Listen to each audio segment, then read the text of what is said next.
since I've seen you smile. Take time for yourself, or say it's good to be you. Been soaking so long, your head's hanging down, your face stuck in a frown. Well, listen, baby, I'm down. Hey guys, welcome to another vlog. So kaka-check out ko lang dito sa hotel ko for the past 2 weeks, and now I'm moving on to Orchard.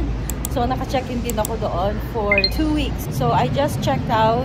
After this, magbubook na ako ng Grab then, and then moving to Orchard. Although the check-in will be 3 p.m. pa. Right now, it's only 11:30. Maaga pala akong nag-check out. But if in case na hindi pa ready yung check-in, I think I'm just gonna leave my luggage in there, then go to probably Ion for lunch. Okay, I'll see you in a while. Just waiting for my Grab. Bye-bye, Boogies. Ang good thing, wala nang ulan. Although, makulimlim, maaaring mag-ulan pa rin yan. But at least, hindi na yung tuloy-tuloy.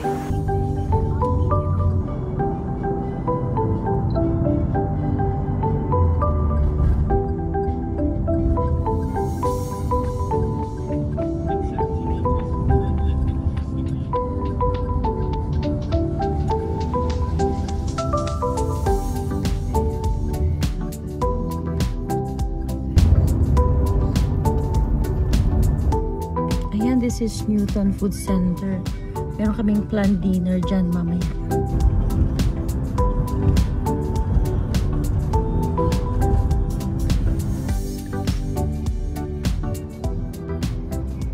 So there you go. Ito yung nasa international building ang Yotel.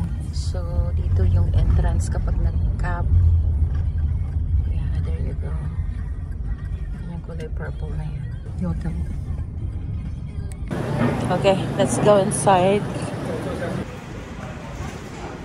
Okay, actually, pwedeng mag-check out, ay mag-check-in by machine, but then too early. I asked, hopefully mag-check-in na kami sana. May bayad daw kung mag-check-in na kaagad ng early. So we decided to just leave the luggage, tapos balikan na lang namin ng around 2:30. So we're gonna figure out where's the access to Orchard. So we're just following the signs here. Merong exit sign.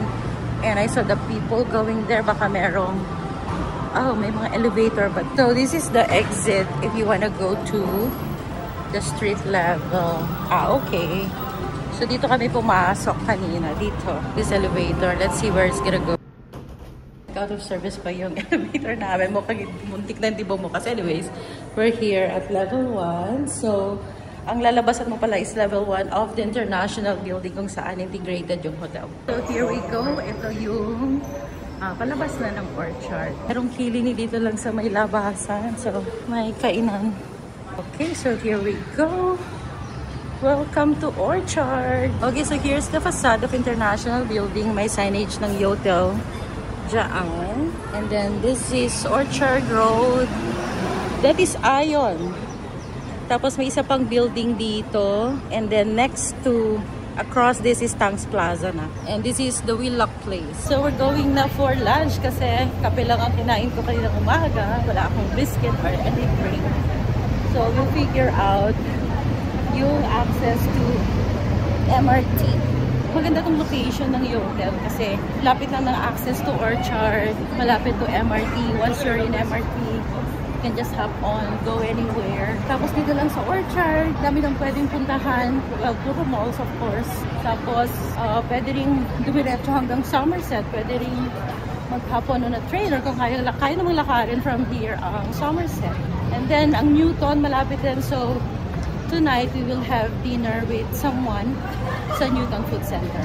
Lunch muna tayo. Merong escalator dito papuntang Wheelock Place dun sa mall sa kabila.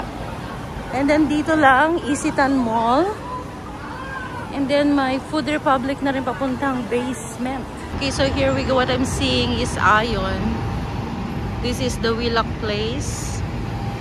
And then Wisma Atria. This is the Tangs Plaza.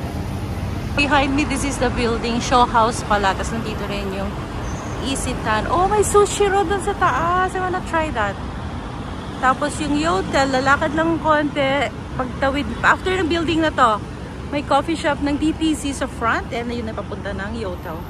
Location-wise, sobrang worth it siya.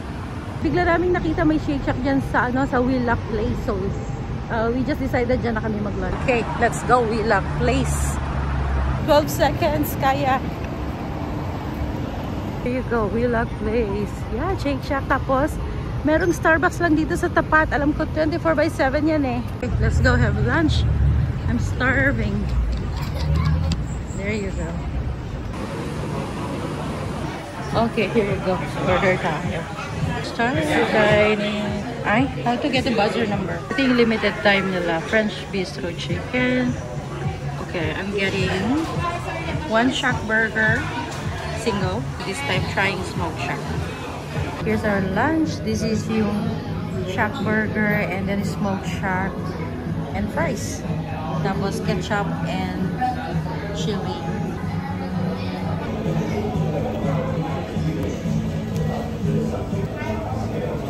So, we're done with lunch. Ikot-ikot muna kami kasi 2:30 pa kami po babalik sa hotel for check-in. So, I'm planning to just go around here at Wheelock Place. Okay, so our hotel is somewhere there. There's Starbucks here across my hotel. Tatawid lang, oh. Pwede ako mag-work dito.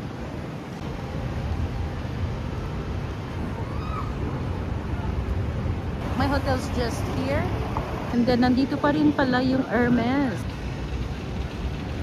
Doesn't put my flag siya dito sa taas. Okay, so let's just go check Wheelock Place. I feel like napuntahan ko na dito before, but probably once lang. Hindi ako madalas dito. Mas madalas ako sa side na to.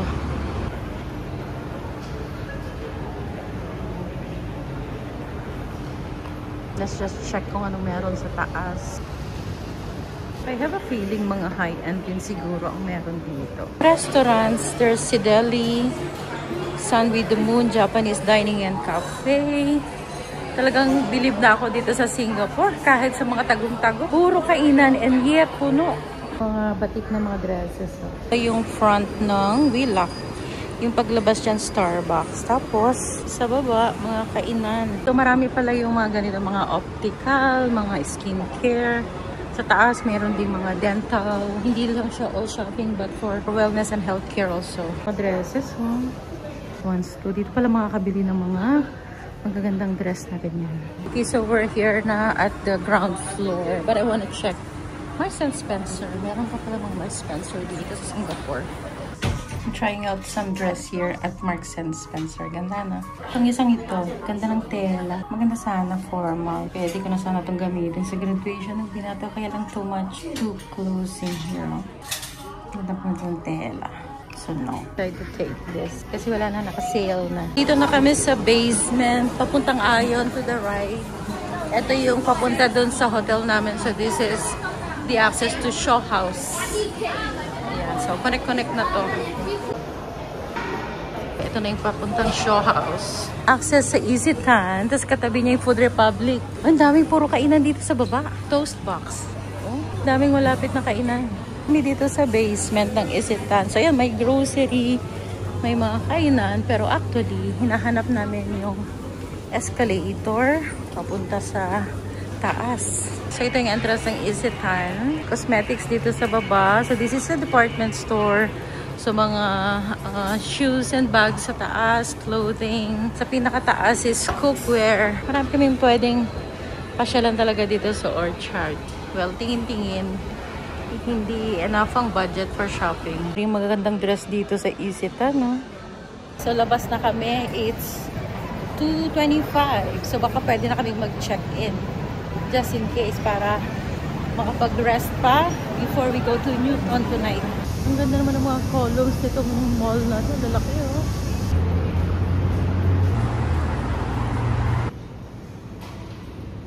Okay, so ito na yung pinakamalapit na access from MRT or from the nearest mall papunta rito sa hotel. Tapos ito na yung elevator. Story 2. Okay, here we go. Ayan, ito na yung entrance. Okay, let's go check. Baka pwede nang mag-check-in. So, bale, machine check-in na. The 12th floor kami. Here you go. Okay. 12th floor. 12:16. 12:08 to 12:31. Dito tayo. Okay, so here we go. Ayan, work. Tada! Wow! Okay. Ay, pabaliktad. Okay, let me just give you a very quick room tour of our hotel. It's called Yotel here at Orchard, Singapore. This is the bed. Queen size siya and it's mechanical.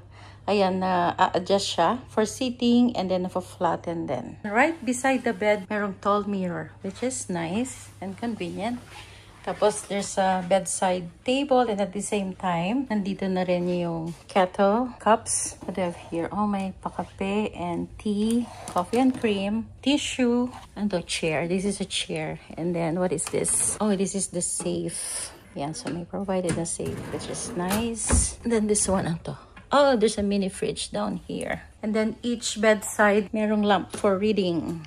Dito sa front, excuse our staffs. Ayan, meron siyang television. Mas maliit siya kaysa dun sa TV namin dun sa last na hotel. Pero okay na din yan. And then, right here, merong water. Tapos merong can opener. Or ang tawag na? Bottle opener. Ito, anong purpose nito? Wala. That's just the logo. Tapos, ito, may mga sabitan. And then this one. Ay! Ayun.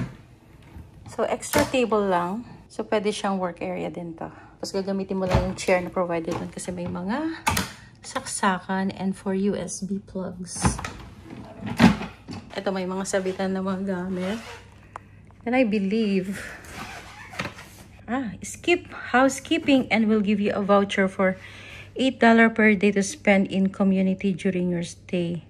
Community lang. What is that? Di ko alam. Yeah, we can check. Pwedeng itanong. What is this? Ayun. Here, what do I have here? Oh, may payong. So, pwedeng hiramin yung payong. What is this? Phone? This one, planchahan. Nasaan yung plancha? O baka plancha yung isa dito. Flashlight yan. Flashlight. O baka... Okay, and then on this side, so wala siyang built-in cabinet or yung cabinet na enclosed, pero itong open, where you can hang clothes, merong ilang 2, 4, 5 hangers. So yun lang, medyo maliit yung lalagyan ng damit, pero pwede na rin siguro, yung iba ilagay na lang sa luggage, may pachinelas. And then beside the bed here, so nandito ang sink. Tapos may mga provided na hand and body wash, toothbrush and toothpaste, mirror. Meron pang mga laman dito. Oh, may mga... ito yung plancha. Ito, hairdryer siguro. Wala na. So, mga pwedeng paglagyan ng mga gamit. And this is the most interesting one. Kasi ang hanap ko yung may window. And yeah, kung gusto mo ng window, so isang buong wall ng window. So you have a lot of natural lighting. But it's just funny na nandito yung washroom. So this is the toilet. Then may mga provided na towels and tissue. Okay, if we close this, this is the shower. So merong rain shower, handheld shower. Tapos may provided na mga soap and shampoo and conditioner. And so medyo rustic lang yung design ng washroom, and you have this wide window. Yeah, full wall window over here. Sabi ng mga anak ko, pwede daw mag-free show. Pero meron namang blind. So every time you use the washroom, huwag mong kalimutang ibaba lang yung blind. So kahit na siguro 80% nakababa, pwede na rin.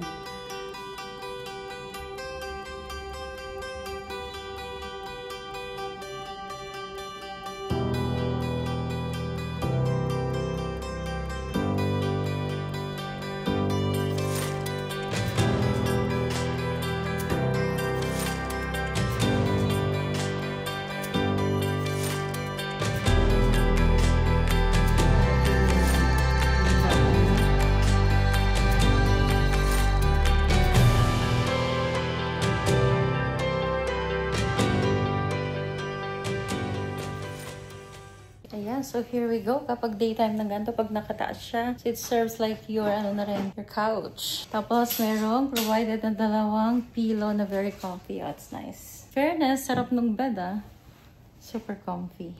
I love it. So, yung community pala, yung bar nila sa baba. So, kung hindi ka magpapalinis ng room, you get a voucher $8.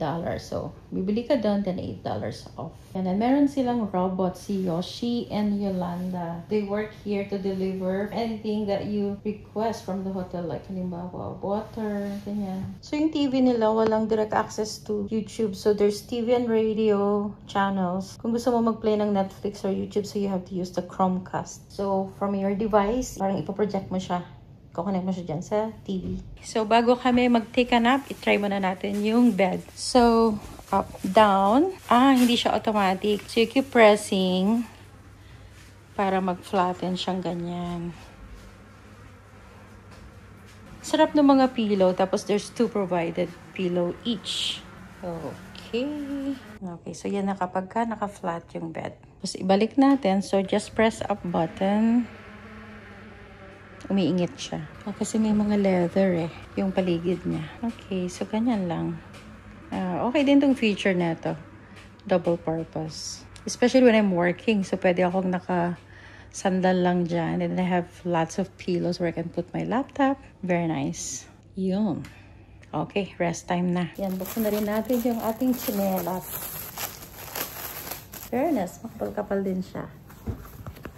Ay, kalinang kaliwat kanan. Order tayo ng water para yung robot ang mag-deliver. So, we press 30. Hi, good evening. We would like to request 4 bottles of water here at 12:16. Okay, thank you so much. Bye. Okay, let's see. Okay, it's 12 midnight already. So, yung mga robots ang naka-duty para magdala ng water. Yun ang sabi sa amin ng staff na naglilinis dito. Kapag daytime, sabi nila, pwede din sa robot, pero pwede rin kami manghingi sa staff. Pero kapag nighttime daw, yung mga robot ang nagdadala ng water. Yan. So, bali, pag once na nag-ring yung phone, andyan na yung robot sa may door na. Natry na namin one time. Pinakita ko sa mga anak ko. Yung last time na nanghingi ako ng water, it took siguro around 10 minutes bago siya dumating. Pinriling na siya. There you go. Ito na siya. Okay. Open the door to pick up. There you go. Ano ba yung kapal? Stick it. Hindi ko naintindihan sinabi niya. I didn't understand what you said. And then, okay. Close the door. Thank you. Bye. Sino siya? Si Yoshi. Bye, Yoshi. Oh, robot girl. Cool, diba? Tapos sasakayan ng elevator mag-isa. Sasalita siya. Hindi ko naintindihan sinasabi niya.